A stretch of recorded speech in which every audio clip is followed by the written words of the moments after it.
दोस्तों नमस्कार।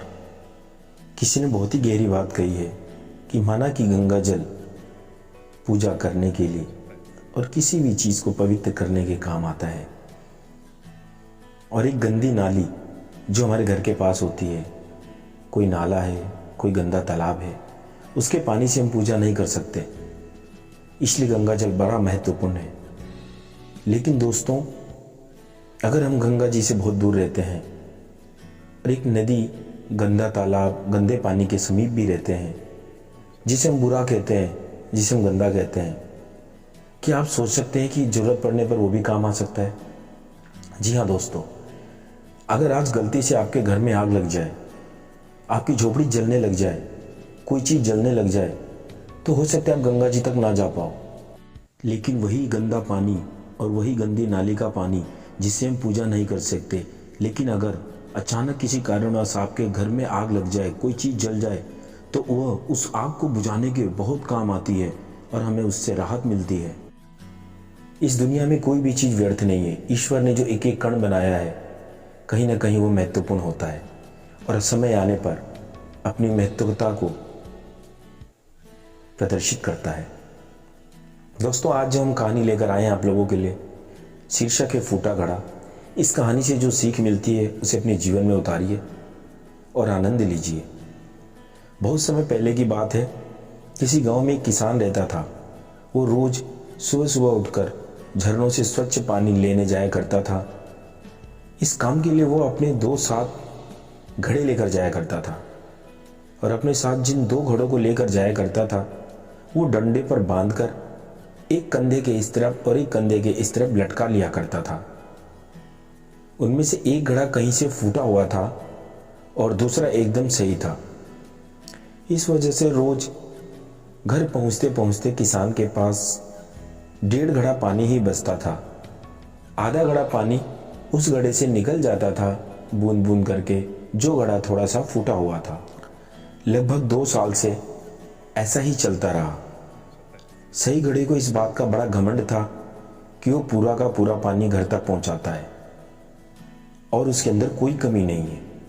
वहीं दूसरी तरफ फूटा घड़ा इस बात से शर्मिंदा रहता था कि वो आधा पानी ही घर तक पहुंचा पाता है और किसान की मेहनत बेकार चली जाती है। फूटा घड़ा ये सब सोचकर बहुत परेशान रहता था। वो सोचता था कि मेरे अंदर बहुत बड़ी कमी है।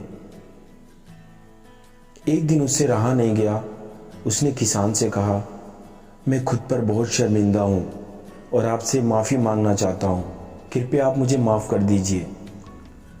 किसान ने उस घड़े से पूछा, लेकिन क्यों? तुम किस बात से शर्मिंदा हो और किस बात के लिए मुझसे माफ़ी मांग रहे हो? घड़े ने बोला, शायद आप जानते नहीं कि मैं एक जगह से फूटा हुआ हूँ और पिछले 2 सालों से मुझे जितना पानी लेकर आपके घर तक आना चाहिए था, मैं बस उसका आधा ही ले आता हूँ। मेरे अंदर ये सबसे बड़ी कमी है और इस वजह से आपकी मेहनत बर्बाद होती जा रही है। यह सब मुझसे देखा नहीं जाता, मुझे बहुत दुख होता है। फूटे हुए घड़े ने दुखी होते हुए कहा। किसान को घड़े की बात सुनकर बहुत दुख हुआ और वह बोला, कोई बात नहीं, मैं चाहता हूं कि आज लौटते वक्त तुम रास्ते में पड़ने वाले सुंदर फूलों को देखो। किसान की बात सुनकर घड़े ने ऐसा ही किया, और जब किसान पानी भरकर वापस आ रहा था तो घड़े ने रास्ते के किनारे जो सुंदर सुंदर फूल लगे हुए थे उनको देखने लग गया। ऐसा करने से उसकी उदासी कुछ दूर तो हुई, पर घर पहुंचते पहुंचते फिर उसके अंदर से आधा पानी गिर चुका था। वो मायूस हो गया और किसान से माफ़ी मांगने लगा। किसान बोला, शायद तुमने ध्यान नहीं दिया, पूरे रास्ते में जितने भी फूल थे वो बस तुम्हारी तरफ ही थे, सही घड़े की तरफ एक भी फूल नहीं खिला है। ऐसा इसलिए क्योंकि मैं हमेशा से जानता था तुम्हारे अंदर की उस कमी को, जो तुम कह रहे हो कि मुझे नहीं पता, और मैंने उसका लाभ उठाया, मैंने उसका उपयोग किया। मैंने तुम्हारी तरफ वाले रास्ते पर रंग बिरंगे फूलों के बीज बो दिए थे। तुम रोज थोड़ा थोड़ा करके 2-2 बूंद 4-4 बूंद पानी गिराकर उन्हें सींचते रहे।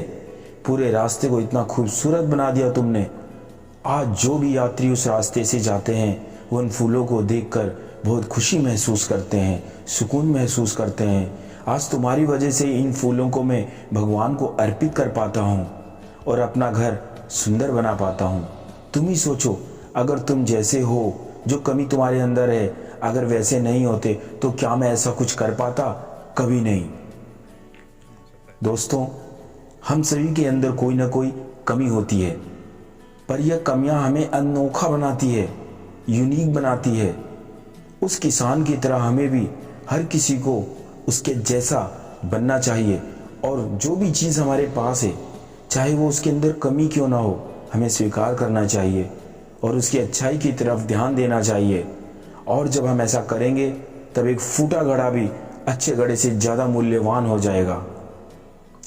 दोस्तों, यह कहानी हमें सिखाती है कि किसी भी इंसान की या किसी भी चीज़ की कमी को उसकी अच्छाई में बदलकर हम उसका उपयोग कर सकते हैं और उसको अधिक मूल्यवान बना सकते हैं। दोस्तों, मैं पांडेश्वर पांडे स्वागत करता हूं आप सभी का अपने YouTube चैनल पर। अगर आपको यह स्टोरी या कहानी अच्छी लगी तो अपने दोस्तों से, मित्रजनों से शेयर करना ना भूलें। और हर बार की तरह मैं आपका दोस्त आप सबसे यही कहूँगा कि अपनों के प्यार आशीर्वाद के साथ ऊपर वाले का नाम लेकर उन दीन दुखियों की, उन गरीब लोगों की, उन बेजुबान पशुओं की मदद करते चलें, उन्हें दाना पानी देते रहें। जितनी आपकी सामर्थ्यता है उतनी उनकी मदद करते चलें। बस इतना ही कहना चाहूँगा। और जब तक के लिए आप सभी को मेरा प्रेम भरा नमस्कार। आपने जो अपना कीमती समय दिया उसके लिए मैं दिल से धन्यवाद करता हूँ और मिलते हैं जल्द अगली कहानी में एक नई वीडियो के साथ। तब तक के लिए जय हिंद, जय भारत, जय साईं राम।